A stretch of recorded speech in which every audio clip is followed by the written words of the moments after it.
You are listening to the Air Raid Hour with host Judge Mathis, dog, Tilt Money, dog, presented by the fine folks over at the Cover One Sports Network, dogs. Bills Mafia, let's go!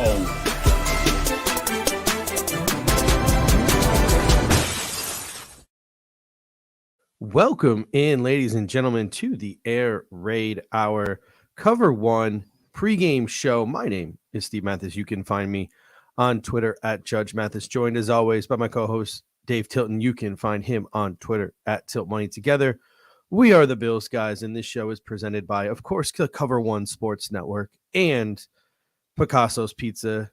Dave, today the number 2 seed Buffalo Bills take on division rival and the number 7 seeded Miami Dolphins, due in large part to injuries, which we'll get to in a moment.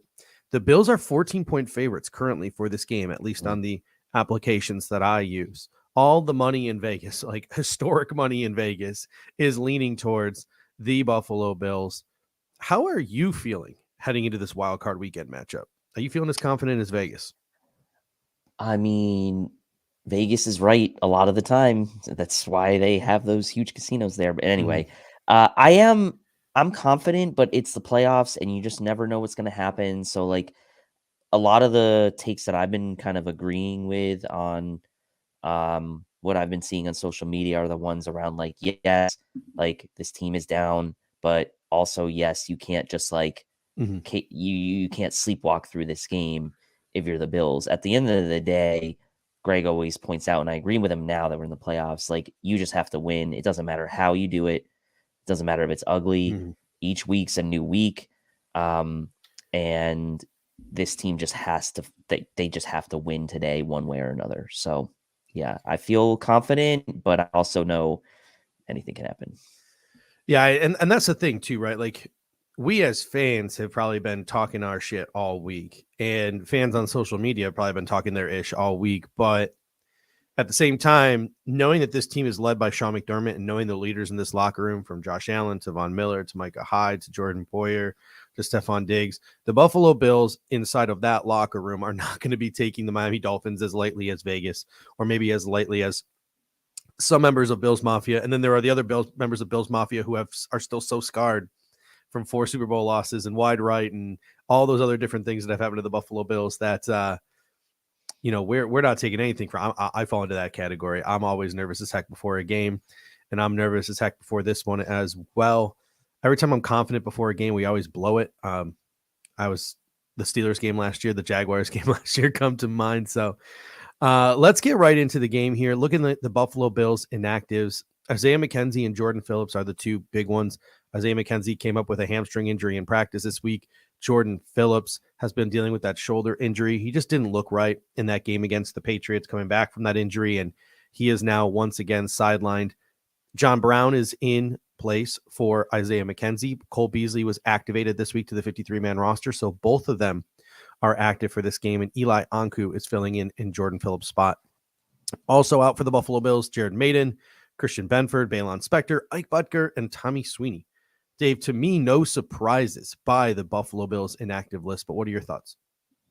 No surprises based on the injuries, right? I mean, there was maybe some thought that Christian Benford could be activated this week, but I think with the injuries to McKenzie and to Phillips, you were kind of in a bind as far as like needing to get guys active at those positions.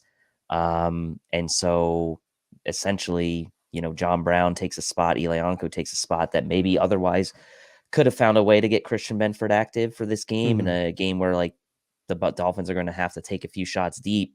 So we'll see if he ends up being, if this game goes as planned, if he ends up being continues to be inactive, but no real surprises, I guess I would say. Yeah, the only surprise to me, I think, was the fact that Eli Ankou got the call up from the practice squad over Brandon Bryant. To me, and we're going to get into this later when we get into matchups and offenses versus defense, etc.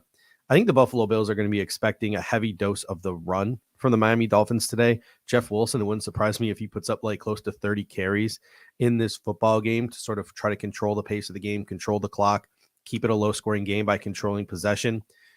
So Eli Anku is sort of that bigger sort of run stuffer type, and that might be the reason why he got the go for his first appearance of the season, because he's been on and off the roster. He's been injured. He missed a lot of training camp with that injury. So he's going to get his first actual action this season. He hasn't played since last season. Jason M comes in and says, Dolphins are going to throw everything they have at us, trying to find different ways to win. And I agree. And one of the reasons why is they literally have to. When you look at their injury report, they've already got Eric Fisher, Byron and Brandon Jones, Trey Flowers, Emmanuel Ogba, Nick Needham, and Austin Jackson on IR.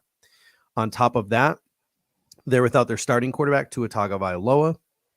Their backup quarterback, Teddy Bridgewater, is today their third string quarterback because really he can't probably throw the ball more than 10, 15 yards with that pinky finger injury, so he's an emergency use only. They feel like Teddy Bridgewater not being able to throw the ball down the field is still better an option than Mike Glennon as a backup. So that shows where your NC State boy is at this point in his career. Fleece the NFL for money. Raheem Mostert is out.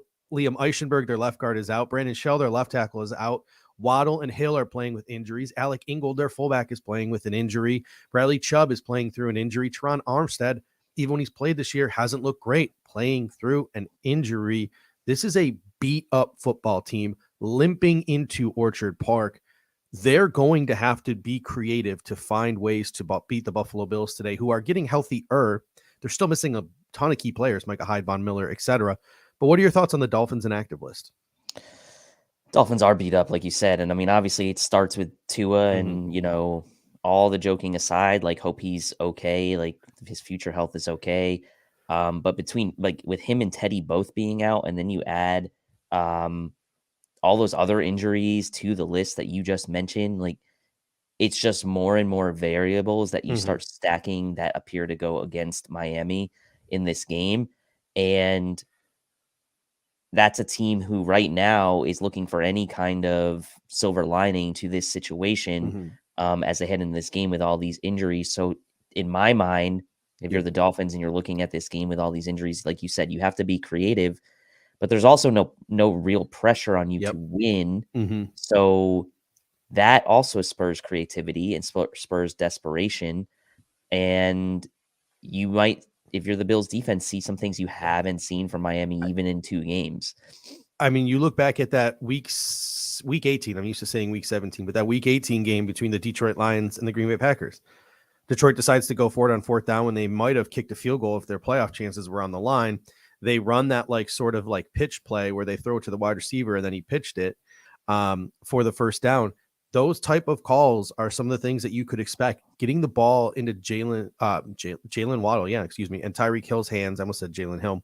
Getting the ball into their hands in creative situations might be something that the Miami Dolphins try to do, because you got to be non-traditional, because if you come at it with the traditional approach with a 3rd string quarterback and a secondary is beat up as theirs is and an offensive line is beat up as theirs is, you might not stand much of a shot. But you used a word here, pressure.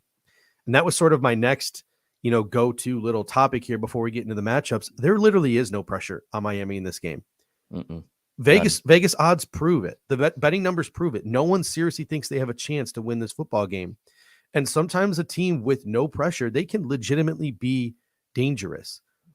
I personally feel like Sean McDermott, Josh Allen, they have the guys in that locker room to weather that. But do you think there's any chance the Bills feel that pressure today, being such heavy favorites? I mean, it would be kind of naive to think they don't feel a little pressure, right? It is the playoffs. There's a ton of expectations on this team. There's a lot of emotion around the organization right now as well, with DeMar back and in the building.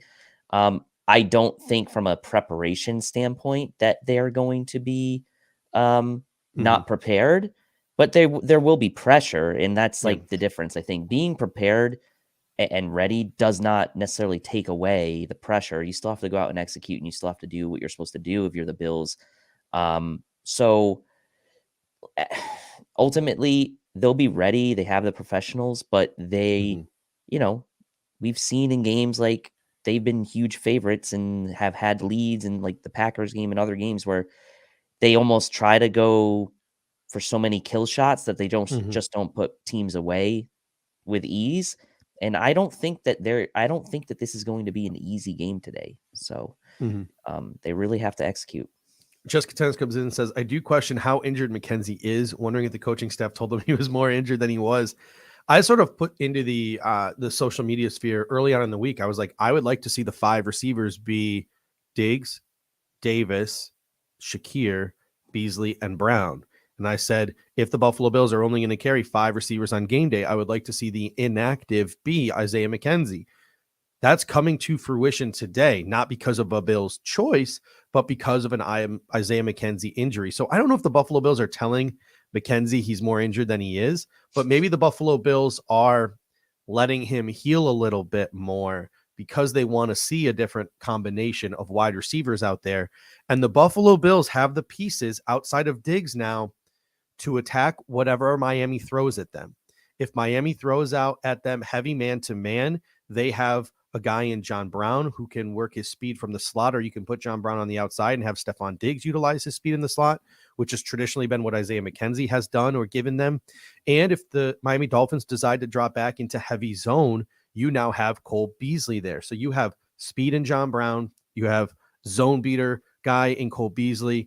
You have a guy who can do a little bit of both, maybe work Nyheim Hines into your jet sweep game. Khalil Shakir can work into your jet sweep game. And then obviously you have Davis and Diggs. So the Buffalo Bills have options today in their receiving core. It's going to be really interesting to see how Ken Dorsey deploys them. They have options, and like, this isn't, 2020 Cole Beasley. It's not 2020 John Brown, but the combination of skill sets that you have with this group today, it gives you options, like you said. And I think there's probably some legitimacy to like letting McKenzie get healed up. We've just got done talking about how Vegas, odds makers, whatever, are not respecting the Miami Dolphins in this game. If the Bills, there's like, they have no break, right? They didn't get the bye. So in a way, is it like, let's try to get these guys some reps this week and then make a decision on kind of what guys we want to deploy in a future game, knowing that this game really should be a comfortable game for the Bills. So very interesting. I like the combinations of skill sets they're going to have for today. And I'm looking forward to seeing if Cole Beasley actually will get more run. But as you're probably going to state very soon, is the tendencies around Miami's man-to-man defense. So, all right, the weather today, real feel around 30 degrees, sunny, light wind. None of that should be a factor. It's nice to be able to do a pregame show and talk about football and not weather's impact on the football game. And before we get into the matchups, this show is brought to you by Picasso's Pizza, 4 great locations in Williamsville, West Seneca, Lancaster, and Blaisdell. Buffalo Pizza since 1980. You can order online at picassospizza.net. And if you're an out-of-towner like us, you can even get it mailed to your home. And I can tell you from experience, it's just as good as getting it fresh from the restaurant. Again, that is picassospizza.net. And hopefully the people took my advice last week, headed on over to picassospizza.net, ordered their Picasso's Pizza for your at-home tailgate if you are not at the stadium. So whether you're local or whether you're out of town, you can always enjoy Picasso's Pizza at your home party or your tailgate simply by heading on over there to picassospizza.net. I don't think they deliver to the lots. I don't know if they go that far. But you can pick it up on your way to the game and you can enjoy Picasso's Pizza either from the tailgate or, like I said, at home. All right, let's get into the matchups today. Let's start not with the Dolphins defense, which we're going to get to, but let's start with the Bills offense versus the Dolphins defense. Looking in sort of the Dolphins defense, they are very stout up front. They have 3 really good players along that defensive line in Christian Wilkins, Raekwon Davis, and Zach Sealer.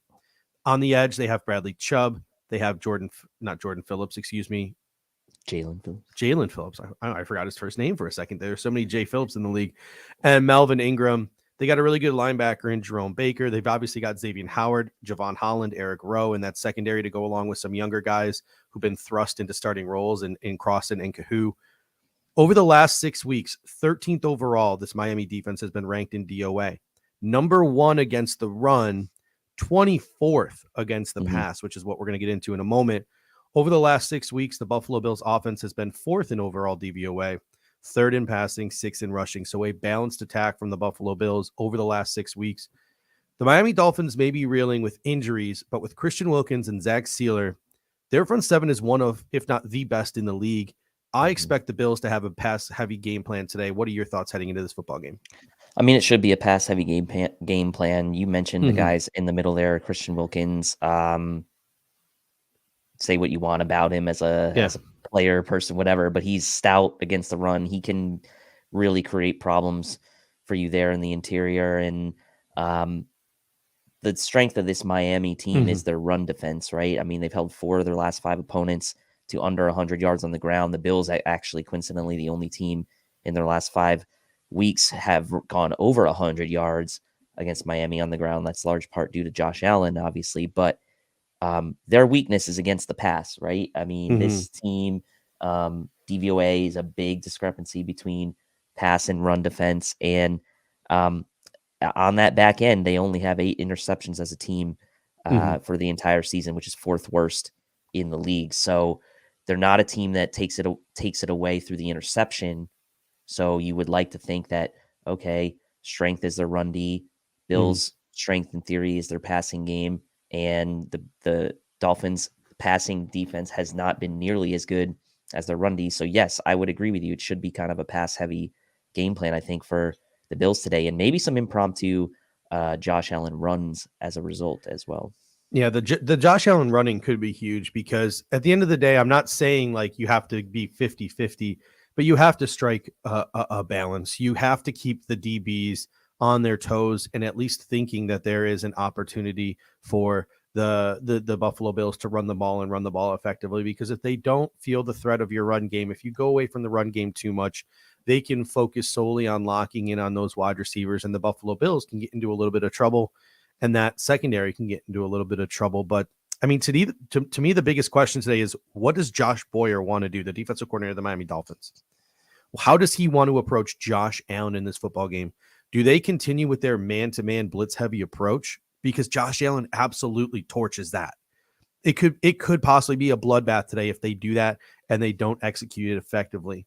Or do they go against their type? Do they go against what they typically do because they are playing such a unicorn in Josh Allen and drop everybody back into zone coverage? Make Allen dink and dunk, pray he gets impatient, pray he makes some of those mistakes. Where do you think Josh Boyer, trying to mind read a little bit, does or heads heading into this third game against the Buffalo Bills? It's like, use the strength of your team as your defensive line there. I personally believe he's going to stick with his guns and stick in that those man-to-man concepts. I think he's going to try to do a little bit of what they did back in week 3, where there's a lot of stuff around the line of scrimmage, forcing Josh Allen to get the ball out of his hands quickly, in which case Miami potentially can force a mistake or two. I don't think Miami will have the luxury in this game to just sit back and kind of let Josh survey the field, give him all that time, assuming that Bills' offensive line can hold up. So I do expect Miami to stick to their guns. I think that they're going to just try to get to Josh Allen quickly and force him to throw quickly, similar to kind of how we saw some of the game plan they had in that first game back in week 3, where there were some errant throws. So knowing Josh has been a bit more turnover prone, especially in the red zone, I think they want to make him make decisions quickly, even if he's historically been pretty good against man-to-man. I think they want his decisions to come quickly.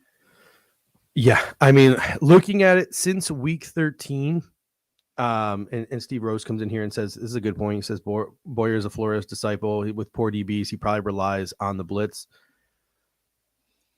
Looking at it, since week 13, the Miami Dolphins are number 1 in the use of the traditional 34 defense. Obviously, that makes sense with guys like Wilkins, Davis, Sealer, and some edge rushers like Chubb and Phillips. They want to get those guys on the field. A stacked box percentage of 32% usage. They've used stacked box 32% of the time. It's third most in the league. One high shell 66% of the time. That's most in the league. They use man-to-man defense 35% of the time. That's 6th most in the league. And they've blitzed 38% of the time. That is 3rd most in the league. This is a team that relies on playing man-to-man defense, blitzing, stacking the box. These are the things that they rely on. These are their go-tos. It's going to be hard to imagine a world where they go and leave their comfort zone in a playoff game. They're going to try to execute what they do to the best of their abilities. And luckily for us, the Buffalo Bills, this is the defense. This type of defense is the defense that Josh Allen has traditionally absolutely lit up and torched. The only problem is they stack that box. So if there's no threat of a run and those DBs don't have to worry about it, or if our offensive line doesn't show up and pass protect properly, 2-3 turnovers could make this a very, very interesting game. And that's what the Miami Dolphins, in my opinion, are probably going to try to rely on. 100%. And that's why I think that they're going to try to get to Josh quickly and make him make decisions quickly, force him into some mistakes.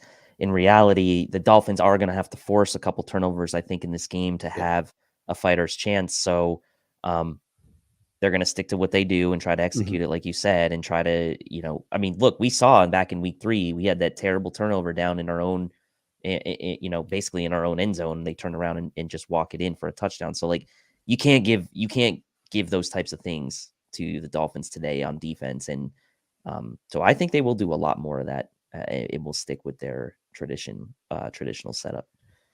All right. What are some individual matchups or players on either side of the ball, either the Dolphins defense or the Bills offense, that you sort of have your eye on? There's a couple of things that I'm looking forward to seeing today and seeing how things play out. But are there any individual players or matchups or things you want to see the Buffalo Bills offense do in this football game?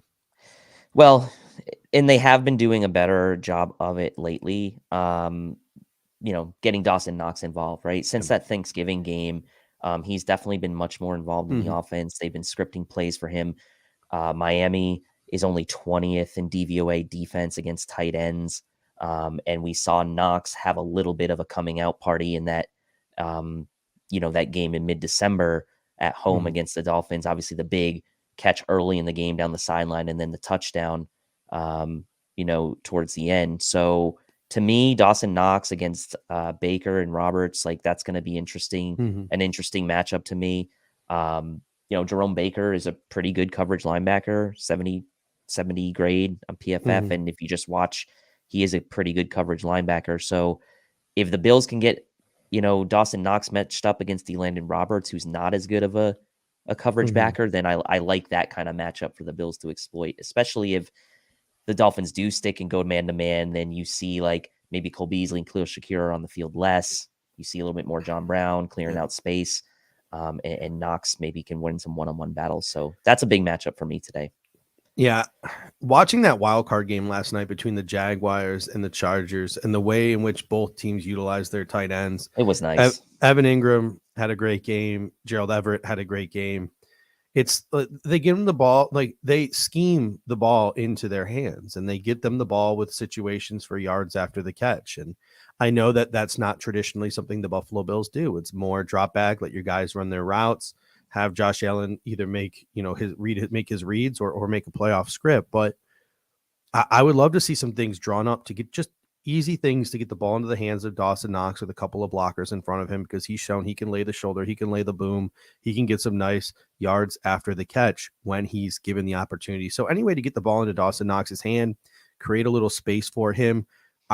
I also think it pumps up the offense a little bit too. Like when Dawson Knox lowers his shoulder and just absolutely levels a dude and picks up an extra 2-3 yards for a first down, that amps people up. And that really amps up the sideline, that amps up the offense. So whatever you do, just get the ball into Dawson Knox's hands. Speaking of wide receivers, the one thing I want to see, Stefon Diggs versus Xavier Howard, it'll be really interesting to see. I know Xavier Howard's been dinged up. He hasn't played as well this year as he traditionally does. Is he going to shadow Stefon Diggs? If he does, how does he do in that matchup? How do we get Diggs away from Xavier Howard? Maybe trying to place him into the slot.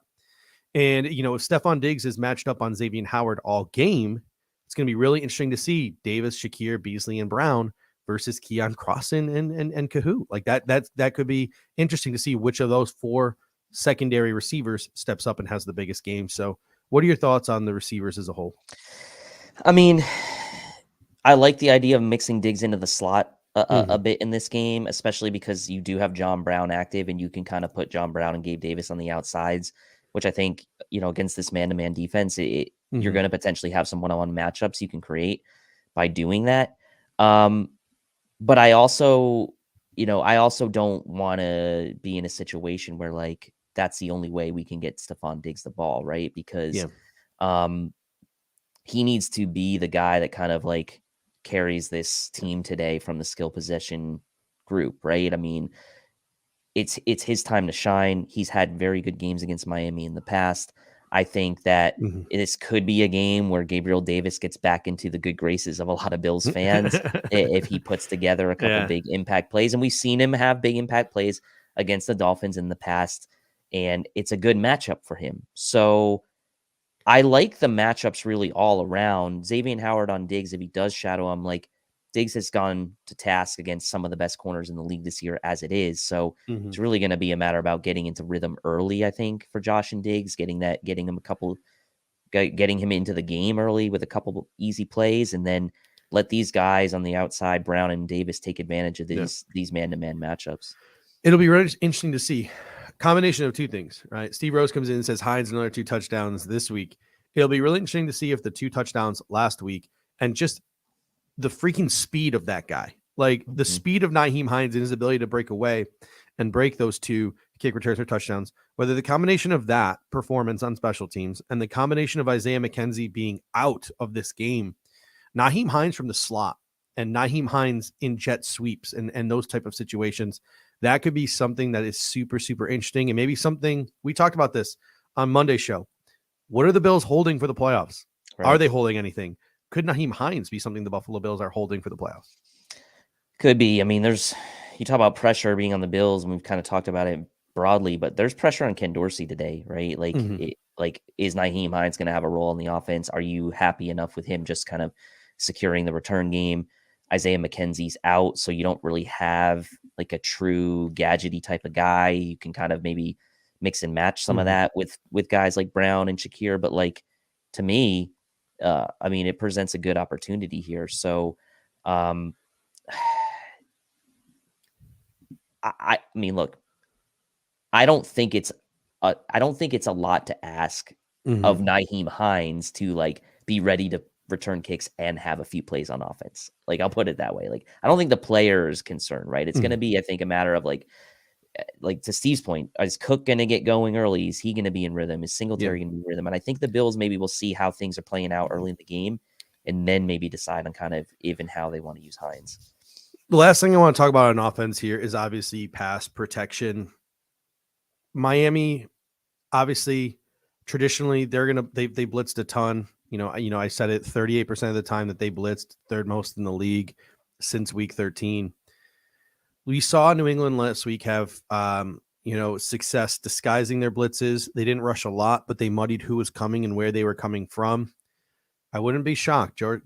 Josh Boyer comes from that New England, tree. He comes from that New England coaching staff. He was sort of raised there as a coach. I wouldn't be surprised if he disguises who blitzes and tries to drop random people back into coverage and try to throw Josh Allen off his game, dropping guys like Bradley Chubb back into coverage on a few plays, or guys like Phillips back into coverage on a few plays. Try to mix and match who is blitzing, who isn't blitzing. Try to play mind games on Josh Allen. You saw him do that a ton in week 3. He had some semblance of success doing so. There was a lot of interceptions that were dropped that week, but Heat also had a huge factor in that game as well. So it's hard to tell what was the Dolphins scheme, what was the Heat, and all the different things that factored and had an effect on that game. So it'll be really interesting to see how the pass protection handles up, because that could be very, very concerning as we progress through the postseason. That's one of my number one issues with this game, as far as like creating cracking the door open for Miami to have a shot, right? This pass protection, if that Miami rush with Phillips and Chubb, et cetera, can get to Josh and force a turnover deep in our own zone and kind of create momentum in a game where you just want to take any glimmer of hope out of this team as early as possible, that pass protection is going to be a big factor in it. So I agree. It is a key thing to look for. All right. Transitioning now to the Buffalo Bills defense versus the Dolphins offense. And again, for the Buffalo Bills defense, the only real change is Dean Marlowe still the free safety? I would assume so. Is Dane Jackson still primarily the number 2 corner? I would assume so. And then Jordan Phillips out of the lineup and Eli Anku into the lineup, really. So not a bunch of changes on the Buffalo Bills defense. But the Dolphins offense, Skylar Thompson starting at quarterback. Teddy Bridgewater will be his emergency backup. Jeff Wilson and Salvin Ahmed in at running back. Ahmed had couple of good carries in the game against the Bills in December. Jeff Wilson did not play in that game. It was Raheem Mostert who was out. Alec Ingold playing for the at fullback. Tyreek Hill, Jalen Waddle, Trent Sherfield will be the predominant wide receivers today. Mike Gesicki, Durham Smythe will be the predominant tight ends today. And then left to right on the offensive line, this is a projection because they are so banged up. Teron Armstead playing hurt at left tackle. Robert Jones, left guard. Connor Williams, center. Robert Hunt at right guard and Greg Little at right tackle. Again, that is a projection. Who knows how they could shuffle things around with all the injuries that they have. Either way, the Miami Dolphins offensive DOA over the last 6 weeks, that includes time with Tua, 26th overall, 24th in passing, 20th in rushing. The Bills defensive DVOA during that time period, the last 6 weeks, 11th overall. So a little bit of a drop off from what we were used to at the beginning of the year. Not a surprise with guys like Von Miller out. 11th against the pass, 13th against the run. The Bills defense, it's not what it was when it was fully healthy, but they've still been more than a respectable unit over the last month and a half per DVOA. No Tua, no Mostert, a banged up offensive line.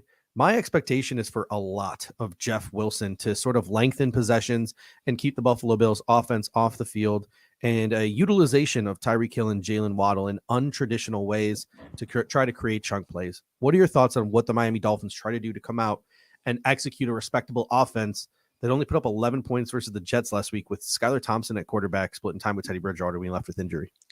Yeah, I mean, it could be a very heavy Jeff Wilson day. I mean, you look at Skylar Thompson in the games he's played, he's 5.1 yards per attempt, which is below the top 32 quarterbacks, traditional starting quarterbacks who have played this year. He's 5.1 per attempt. So a lot of his passes at or around the line of scrimmage, which again, maybe for today is not such a bad thing, right? You are banged up on the offensive line.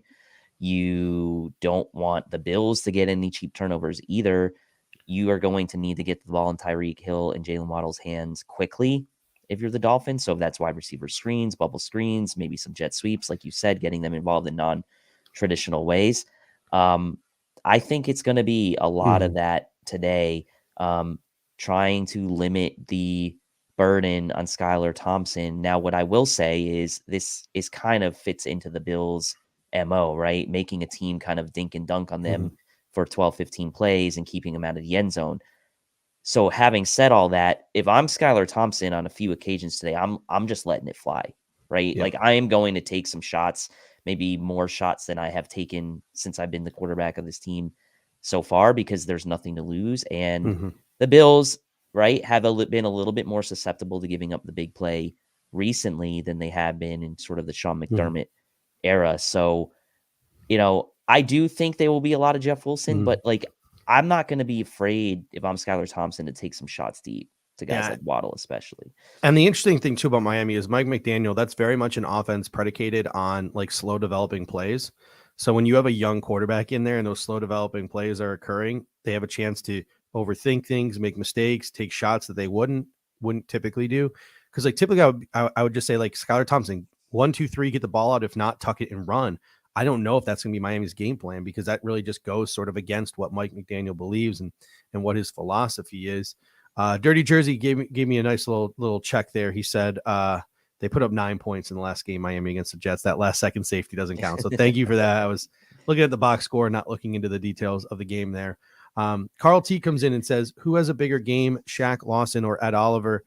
To me personally, looking at this needs to be a big game from the defensive line in its entirety. I think that they are going to try to predicate everything they do around the running game today. And that means that these defensive ends are not only going to need to pressure and make uncomfortable a young third string quarterback, they are also going to have to make sure that they stop the runs, whether it's Shaq Lawson, whether it's AJ Epinesa, Ed Oliver, Gregory Rousseau, Daquan Jones, Tim Settle. It's going to have to be a team effort up front. And our defensive line is going to be huge in dictating how this Miami Dolphins offense is able to move the football today. Yeah, and unlike the last time out, right, you gave up 180 yards on the ground to the Dolphins, you know, back in that week, I forgot, week 15, I think it was. You gave up 188 yards on the ground to the team who's only run for over 100 yards twice in their last 6 games. and one of those games being last week against the Jets. It's not even just about the yards, right? Like, you cannot give up those big chunk plays like you did to Raheem Mostert last time. I know he's not playing today, but Jeff Wilson is capable and could be a guy that maybe is a respect you player of the game, that just because Raheem Mostert is out doesn't mean that Jeff Wilson can't do damage. The Bills have to be ready to stop the run today. And if they can force Miami into some 3rd and longs and keep that down and distance, and have that success on 1st down against the run, then you really like their chances. But they still got to go out and do it. Yeah, looking at some of the tendencies on offense for the Miami Dolphins from SIS since week 13. So this is one of the changes I made to the pregame show this week, is I sort of eliminated the first 12 weeks of the season. I'm looking, how have they done the last 6 weeks of the season heading into the playoffs? What is the offense looking like? What does the defensive look like with whatever injuries they're dealing with, and as they're sort of rolling into the postseason? Number 3 team in the league in the use of 21 personnel. So expect to see a lot of Alec Ingold on the field today. Number 1 in the use of 20 personnel. So again, expect to see a lot of Alec Ingold between the 21 and the 20 personnel. 11 and 12 personnel were their other 2 predominant personnel packages. They're the number 1 team in the league in the use of motion, and they're the number 2 team in the league in the use of play action. So these defensive linemen and these linebackers are going to have their head on a swivel, because Mike McDaniel is a smart dude, and he gives you a lot of stuff to think about pre-snap. Edmonds and Milano are just going to be so important in order to counteract sort of the intellect of Mike McDaniels, as he tries to give you a lot of window dressing pre-snap. Tries to give you a lot of window dressing, and those 2 guys can make life difficult for Skylar Thompson, right? The disguise pre-snap for Leslie Frazier's defense, and like, he gets a lot of flack for having like a very plain sort of like not exotic defense, but disguising pre-snap, even if you're not doing a lot of different things schematically post-snap, like that could be a big difference today. And Edmonds and Milano, man, how nice is it to have these guys like prime for this game? Like, like both of them had their moments last week against the Patriots. Milano obviously coming off the news that he's an all-pro. They need to play like that Studley duo that they've been all year today. Like, they're really important. It starts with me, like, just working your way backwards today for this Bills defense. Like, starts with the front, then the linebackers, and the secondary. I think if you get a really good effort from the front 7 collectively today, then you're going to be in really good shape if you're the Bills. So Edmonds, Milano have to be on their game. Yeah, I agree with that. Is there any other sort of individual matchups or players on either side of the ball that you're going to have your eye on, whether it's the Bills offense or the Bills defense or the Dolphins offense? Obviously, Hill and Waddle stick out as the guys. They're both playing dinged up. But Mike Gesicki as well has sort of been invisible the second half of the season. You saw his frustration when he was mic'd up at the end of the Bills Dolphins game. He went over, gave Dawson Knox a huge hug and said, "Dude, I love it. I love the fact that you got paid. I love the fact that your team is actually using you." So Mike Gesicki was showing a little sort of resentment there. But does Mike McDaniel get Mike Gesicki maybe a little bit more involved in the offense today? And then obviously, what are your thoughts on Hill and Waddle and that speed? I mean, so Hill and Waddle, right? They're not really like high point catcher type guys, but they can run away from these Bills DBs in a hurry, right? So for me, it comes back to, if the Dolphins are trying to get the ball to these guys quickly, the Bills have to be very good tackling in this game, which they really weren't in the last game. And they haven't been a great tackling team collectively throughout the season. And that's stylistically going to happen with the type of defense they run. So I get that, but don't let these guys get more yak than reasonable, I would say, because the last thing you want to do is give up cheap yards after the catch to a guy like Skylar Thompson and let, Hill and Waddle run loose. I mean, look at yesterday, how good Brock Purdy's stats looked in that Niners game on that, how much of that Deebo Samuel run was like yards after catch, right? That was like 70 yards after the catch and looks great in the box score. You can't allow that to Hill and Waddle today if you're the Bills. So you have to be sure tackling, and you have to limit the yak of these guys for sure. Yeah. So let's transition now, before we get into our pregame superlatives, to special teams for the Buffalo Bills. Obviously, Tyler Bass, Sam Martin, Reed Ferguson, Naheem Hines on kick and punt returns coming off his huge game last week. For the Dolphins, Sanders, Morstead as your kicker and your punter. Really, who knows what the Dolphins are going to throw out in their kick and punt return game, because Hill and Waddle are dinged. You'll probably see Javon Holland on punt returns. Mike McDaniel might, just throw caution to the wind and put Hill and Waddle back there on things like kick and punt returns, due in large part to the fact that the Dolphins really are so shorthanded in this football game and really need to do whatever they can to look for a competitive edge. It'll be interesting to see who you get on kick returns with Mostert out. Probably Selvin Ahmed is my guess, but no one really listed on the depth chart behind the dinged up wide receivers and Raheem Mostert. So that should be interesting for them. Either way, the Dolphins special teams this season, or at least the last 6 weeks, 21st in the league. The Bills special teams DVOA the last 6 weeks, second in the NFL. What are your thoughts on the special teams matchup heading into this week? Outside of that Bears game, right? As far as special team, and really, really good. Obviously, the Hines 2 touchdowns last week. The one place where the Bills have been a little susceptible this week's a little bit has been on kick coverage. So again, that's going to be interesting to see what the Dolphins do, who they put back there to do kick returns. And if I am the Dolphins, I am putting Hill and Waddle back there to do punt returns or however many times I can get the ball in their hands and facilitate getting the ball in their hands. I'm probably going to do it. Now you obviously open yourself up for risk, but special teams, Dolphins haven't been great. They have a good kicker in Jason Sanders, but outside of that, not the best unit by any stretch of the imagination. And I think they're going to try to put a jolt into it somehow, whether that's Hill, Waddle, or some other fake or some weird special teams play. I wouldn't be surprised if you see some weird special teams play or fake from the Dolphins today. Yeah.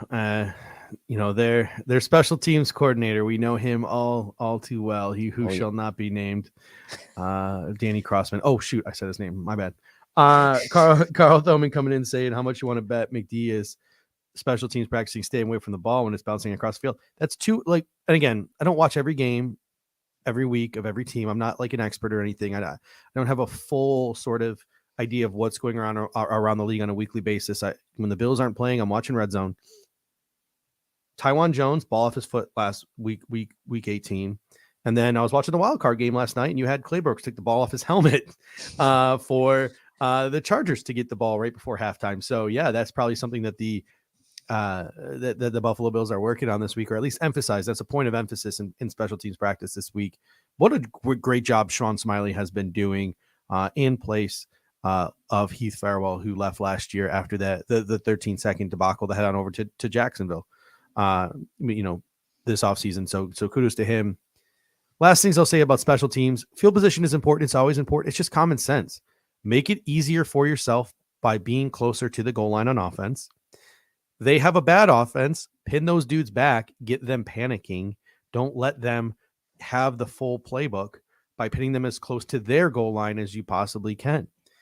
Engaging in a double dip could be a huge factor in this game and avoiding any type of second half comeback. If you can score heading into halftime and then score coming out of halftime, it's oftentimes sort of just it completely kills the mojo or the motivations of the other team. And again, this is another week, just like last week. I don't think kicking field goals is detrimental. Just stack points. Losing points, in my opinion, by going for it on fourth down and not making it might hurt more than getting 3 points. This is not the Bengals. This is not the Chiefs.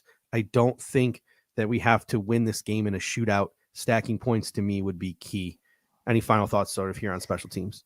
No, I agree. And this would be really a nice week for the Bills to win the toss and defer. I think that would be ideal. Obviously, outside of a Naheem opening kick return touchdown, which is great. But really, this would be a nice game if they could win the toss and potentially get that double dip and just really, like I said, remove all hope for the Dolphins. That's the one thing that I'd like to see today is don't let them hang around, and the double dip and winning the toss and deferring, I think, could go a long way to doing that. So I'm with you. Stack the points, make it as hard as possible on them. All right. DK88 coming in saying that there's number 3 patches on jerseys today, but no Damar Hamlin. He's at home. So I'm sure maybe you saw that on social media. I don't really have time to, double check on that. So maybe anyone else in the comment section wants to clarify even further, or DK clarify even further. It looks like Damar Hamlin is at home today. So you won't see him leading the charge or walking out in the field or anything like that. pregame, but it's still awesome just to know that, just over 2 weeks since this happened, like he's already out of the hospital. He's at home. He's on his road to recovery. Again, a little too early to have this conversation, but maybe even Damar Hamlin plays football again for the Buffalo Bills. So awesome news to hear. And we continue to wish him all the best. And hopefully he's back at some point this postseason to sort of lead the boys out onto the field. On now to our pregame superlatives. And again, no more videos because the YouTube police have shut us down with the videos, but we're still going to come every single week with our pregame superlatives. And we encourage you in the comments section to sort of play along with us at home, throw out your candidates for each of these different superlatives and who you think fit the bill for each of these superlatives. And we'll put some of your comments up and read them on the screen as we go. And as always, we're going to start with our Take Me Higher player of the game.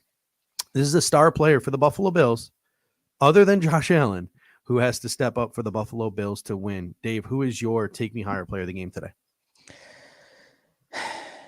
Yeah, I said it was Diggs, against the Patriots, and he delivered, obviously with that nice catch and good stat line. For me today, it's Knox, though. It's Dawson Knox, and the momentum has been real, and he's been really good since that Thanksgiving game.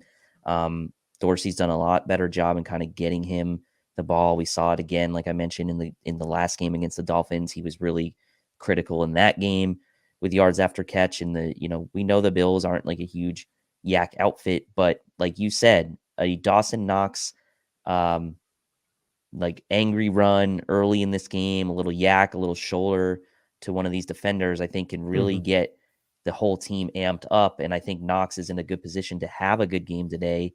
Miami only 20th in DVOA against tight ends, like I mentioned, and them playing that man-to-man. If he can get matched up against Landon Roberts, I really like that matchup for Knox and the Bills. So give me Dawson Knox. Have a big game today in the playoffs. He's my Take Me Higher player. Got a couple coming in here. Jay Norris says Gabriel Davis.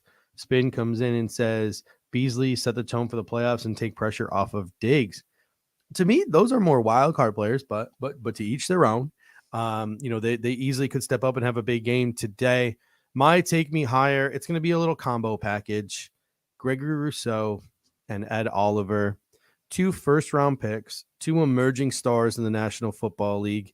They need to, number one, they need to be stout against the run. And when given the opportunity, they need to rattle Skylar Thompson in this football game. Eric B comes in and says, Groot, 2+ sacks today. Yeah, Gregory Rousseau and Ed Oliver, those are the 2 guys that I think need to step up and have a big game. The defensive line really in totality needs to step up and have a big game. But Rousseau and Oliver get my Take Me Higher player of the game nominations this week. And Jessica Tennis comes in and says, Cook will cook against a 34 defense. That leads us now to our wild card player of the game. This is a surprise player who could affect the outcome of this football game. Dave, who is your surprise player of the game? For me, it's John Brown. And I say that because there's been a lot of attention paid to Gabe Davis lately. Obviously, the hands, the drops, whatever. John Brown being elevated for this game, Isaiah McKenzie out, Miami being a very sort of man-to-man heavy defense. John Brown himself having some pretty good games with Josh Allen in the past against the Miami Dolphins as well. I think is an X factor and a wild card in this game. Obviously not going to be a ton of volume, but we saw last week against the Pats is it just takes one big play to really turn the tide. And I think it's a good matchup for John Brown. He's on the outside against these, these second tiered corners of Miami. So I like John Brown as a wild card player today. Yeah, I was originally going to go with Cole Beasley or Khalil Shakir, and my reasoning was going to be if the Dolphins go zone heavy, I think it's a Beasley day. If they go man heavy, I think it's a Shakir day. They get 5-6 catches, 50-60 yards, move the chains on key downs, nothing special. But Jessica Tennis makes a good point here, and I sort of switched mine pregame right before we got on the show here. Please don't forget about Shaq. He was a first rounder too. I wouldn't put him in the Take Me Higher player category because I wouldn't say he's a star player, but I put him in my wild card. And so my surprise player today, or my wild card player today, sort of a secondary player, Shaq Lawson. He always seems to take things personal against his former teams. Fine.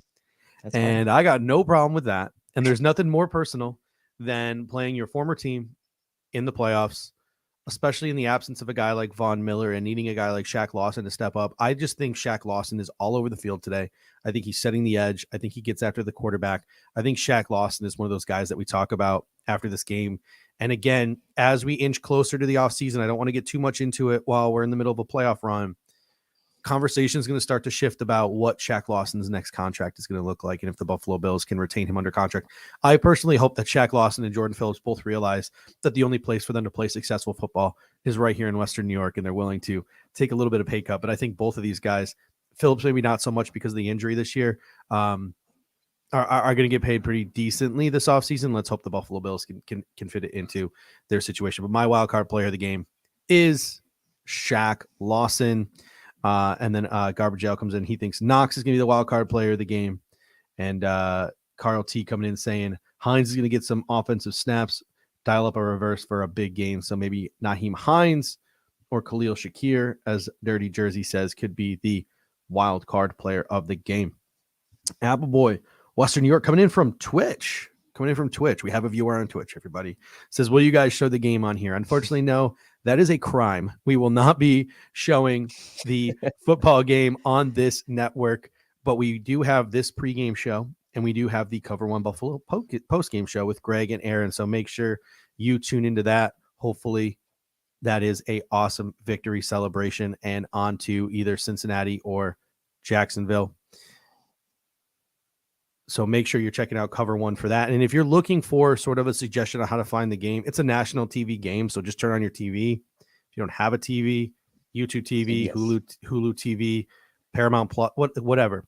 Go sign up for that 7-day free trial, watch the game, and then just make sure you cancel your subscription. That's my little trick to catching this game today. You can do that for 3 weeks if you have 3 different credit cards, or just find a different subscriber like Sling or something like that. So that's my helpful hint to you if you're looking to watch the game and you don't have a television set. All right, on to now our Respect You player of the game. This is an opposing player the Buffalo Bills need to respect in order to win this football game. Dave, who is your Respect You player of the game? Yeah, I mean, the Dolphins still have a lot of talent concentrated, right? Like they have the concentrated talent at the receiver position. They have the concentrated talent at the defensive line. And I know they're banged up really across the board and they don't have their starting quarterback, but there's still some talented players on this team. I mean, for me, it's Tyreek. Like you have to respect Tyreek. He's had really good games against the Bills in the playoffs in the past. I know it's a different team, obviously, but Tyreek is a guy who can take a Skylar Thompson 5-yard pass and just take it to the house, right? Like these are the types of plays you have to eliminate if you're the Bills or reduce completely out of Miami getting some cheap points on you. And to me, tackling is going to be huge. Coming up and limiting Yak's going to be huge. Tyreek is the guy that can really make things really tough on the Bills today, even with Skylar Thompson at quarterback. So I'm going to say Tyreek Hill for today, my Respect You player. Yeah, I'm going to go with, again, I'm going to cheat a little bit. I'm going to go with 2 guys. I'm going to go Christian Wilkins and Zach Sealer. Number 1 DVOA rush defense since week 13, the Miami Dolphins. Those 2 and Raekwon Davis in the middle have the ability to make this Buffalo Bills offense one-dimensional. And if Josh Boyer can scheme things right and the guys on the back end can execute, Josh Allen's not going to have the run game as sort of a crutch. And if we're one-dimensional and they're getting a solid pass rush and they're stopping the run, they can realistically throw Josh Allen off of his game. If everybody on that defense, the star players like Christian Wilkins and Zach Sealer step up and do what they do, to the best of their capability, and Josh Boyer schemes it right, this is a defense that can give Josh Allen some trouble. And if that happens and we have to rely on our defense, we don't have our running game to fall back on, things could get murky. I still expect the Buffalo Bills to win this game, but it could be an uglier win if guys like this stay play up to the best of their abilities. All right, on now to our fire sale, our hottest take of the game. Dave, let's start with you. What is your hottest take of the game? Yeah, hottest take of the game for me is going to be Josh Allen, 4 combined touchdowns, no turnovers, over 300 yards passing, and over 50 yards rushing. So Josh Allen's going to turn into playoff Josh Allen, Yeah. and he's going to have an amazing game today. Mhm. Like I said, over 300 passing, over 50 rushing, 4 combined touchdowns. You can figure it out. How many of those are rushing or passing doesn't matter to me.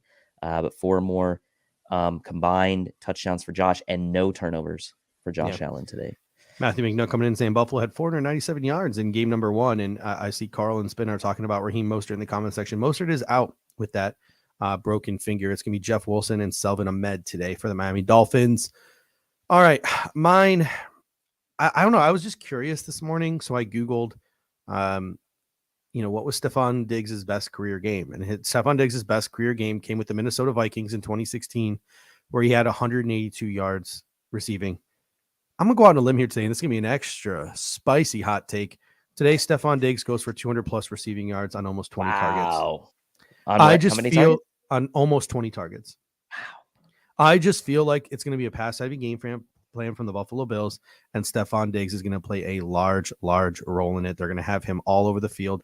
They're going to be getting the ball in his hands. They are going to awaken that sort of sleeping giant as they started to last week against the New England Patriots.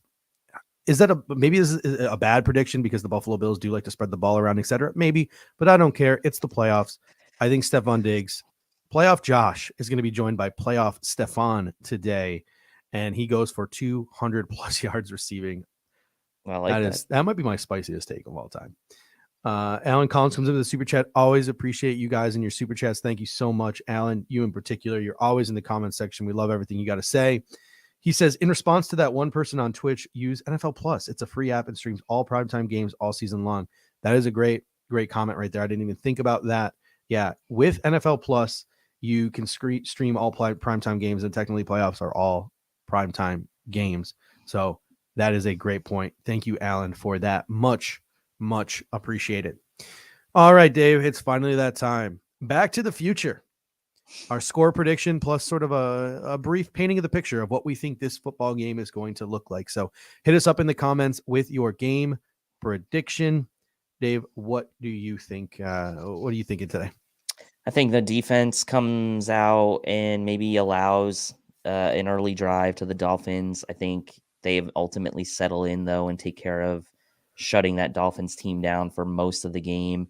I think early on, it's probably going to be a little bit uncomfortable just as the teams are kind of feeling each other out, and the Bills are trying to really make sure that they're not giving the Dolphins anything cheap. But ultimately, the Bills, I think, are just too much for the Dolphins in this game at home, playing against a beaten up team in the Dolphins. The Bills eventually will pull away in this game. I think they win the coin toss, they defer, they get a potential double dip, whether it's field goal, touchdown, doesn't matter, and ultimately pull away in this game. I say Bills 28, Dolphins 13. Nice. Stephen W comes in and with a super chat of $10. Thank you, Stephen. Always appreciate your guys' support today, all season long, and hopefully throughout a nice long playoff run from the Buffalo Bills. So thank you, Stephen. Thank you, Alan. We really do appreciate those super chats. Low196 comes in and says 20-17 Bills. Jessica Tennis says 38-13 Bills sit in the fourth. Man, I really hope that comes to fruition. Carl T comes in, says pedal to the metal, foot to the floor. Bills destroy the Finns. Put up a 40 burger, 45-13. Yes, Carl. Yes. That would be nice as well. My prediction, Bills 31, Dolphins 13. I think it's a workmanlike game from the Buffalo Bills. Nothing cute, just consistent scoring from the offense. Drive after drive, stacking points, a solid performance from the defense. I don't know if you're going to see anything too crazy from the Buffalo Bills because of who the opponent is and because of who we possibly have, the gauntlet we have coming up the next 2 weeks with the Bengals and the Chiefs. Obviously, you have to win in advance. Things could change quickly in this football game, and we could pivot to some things if things don't go right early. But I think the Buffalo Bills just go out there. They understand that they're the better team. They understand how dinged up the Miami Dolphins are. They don't take them for granted, but they just go out there and do their jobs and get the W and try to move on to Cincinnati in a healthy fashion. I don't think you see anything too crazy or exotic or a breaking of the mold for the Buffalo Bills. I think they save their surprises for some other teams.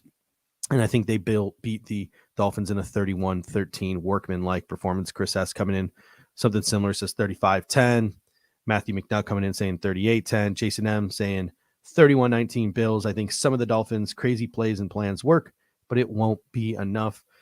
And then another super chat. Wow. Thank you guys so much. Really appreciate it. Jonathan Panzerman comes in and says, go Bills. I'm all for consistency, but also balance on the view of Gabe Davis and McKenzie that have caught a number of key drive sustaining receptions. And that's the thing too. But like we talked about this last week, Dave, and you can talk about it some more, when I'm done here. Gabe Davis and Isaiah McKenzie, could they be better? Yes. But a lot of it is, I think that they're auxiliary weapons, but they can be really good auxiliary weapons. But we've just gotten to a point this year where we harp on them too much and we expect too much of them than maybe what their roles in the NFL should be, right? Like Gabriel Davis could be an elite third option or an elite fourth option in an offense. Maybe he's just not cut out to be a number two. And even then, if you look at Gabriel Davis's numbers compared to other number two receivers in the league, they're comparable for the most part. So not every team can have T. Higgins and Jamar Chase. It's just not financially feasible. What are your thoughts on Gabriel Davis and Isaiah McKenzie there? Yeah, I mean, I agree. And I think a lot of it comes down to what do you expect from these guys, right? I think a lot of hype on Gabe Davis going into the season after that playoff game and the Bills embedded video, and like rightfully so, right? Like he's really talented, but there's like at the end of the day, like he is what he's going to be in the NFL probably at this point. I'm not saying he can't get better. But I'm not saying that you're going to see like all of a sudden Gabe Davis goes from what he is today to like being a potentially like a number one wide receiver or something like that. I just don't think that's realistic. And I think that's kind of unfair to Gabe as well. So the auxiliary weapons for the Bills, I think, are fine for what they are. But I do think that like fans and myself included were like, okay, like what tier of wide receiver 2 is Gabriel Davis going to be this year? And he might be just kind of, instead of being like that top or mid tier, he might just be like a pretty good wide receiver 2 on a really good offense, or even a top wide receiver 3 on a really good offense, which is fine. Right. I mean, you saw the Cowboys have like CeeDee Lamb, Michael Gallup, Amari Cooper. Like you've seen these combinations work where that third guy is still like super important to an offense. And I think he can be that. Yeah. And talking about that too, in a sense, I'm all for, and again, I don't want to get too much into the offseason. I'm all for team draft a wide receiver in the first round. I know we have other needs like offensive line. We could have to replace Jordan Poyer, Tremaine Edmonds this offseason. I get all that.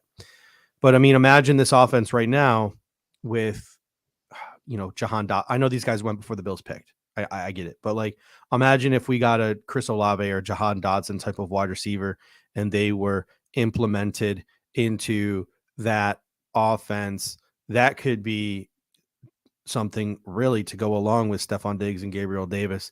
If Stefon Diggs ever got hurt this year or went down for a significant amount of time, I like you mentioned, like I just don't know if Gabriel Davis is going to like step up and be able to put you even in the stratosphere of what Stefon Diggs gives you, and then the offense really starts to maybe crumble from there because we rely on Stefon Diggs so much. So, adding a guy early in the draft, again, I'm just saying the guys who are sort of around the Buffalo Bills territory in the first round last year.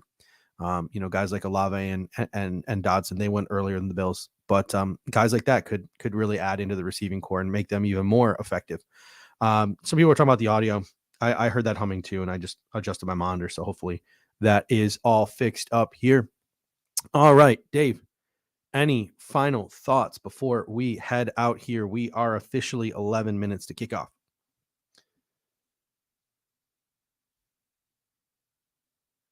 Realized I'm on mute. I was like, is it wrong on my end? I am anxious. I am a little nervous, but I think I just get nervous before every game. Like, obviously, it's ratcheted up a bit because this is a playoff game, but I want to be at halftime, third quarter, like making my wings, doing that stuff, and like be stress free. Like that's what I want. But ultimately, at the end of the day, if we advance, that's all I need. That's all I need. Yeah. Oh, a win is a win, but I would love a stress free win as well. Before we head out of here, make sure if you're looking for awesome continued coverage throughout the postseason, throughout the off season, make sure that you are subscribed to Cover One Premium, our one pass club access with your $57 a year contribution. You become a Cover One insider. You get a nice, awesome shirt. You get a nice, awesome decal that you can throw on your Yeti mug or anything like that. You get exclusive member-only content here at Cover One, in-depth analysis, including scheme, play, and player breakdowns, scouting reports, analytics analysis, access on unlimited devices, access to the Cover One community, our contributors through things like our Slack channel and all the different awesome private Zoom and YouTube shows that we do for our Cover One Pass subscribers. You get some great behind-the-scenes content as well. So for $57 a year, you can support us here at Cover One by getting that Cover One Pass. I might be a little biased here, but I think it's well worth your investment. All right, ladies and gentlemen, hopefully when this show is over, you are hanging out with Greg and Aaron, and it is a very jovial environment as we prepare to head but as we prepare to hopefully play either Cincinnati or Jacksonville.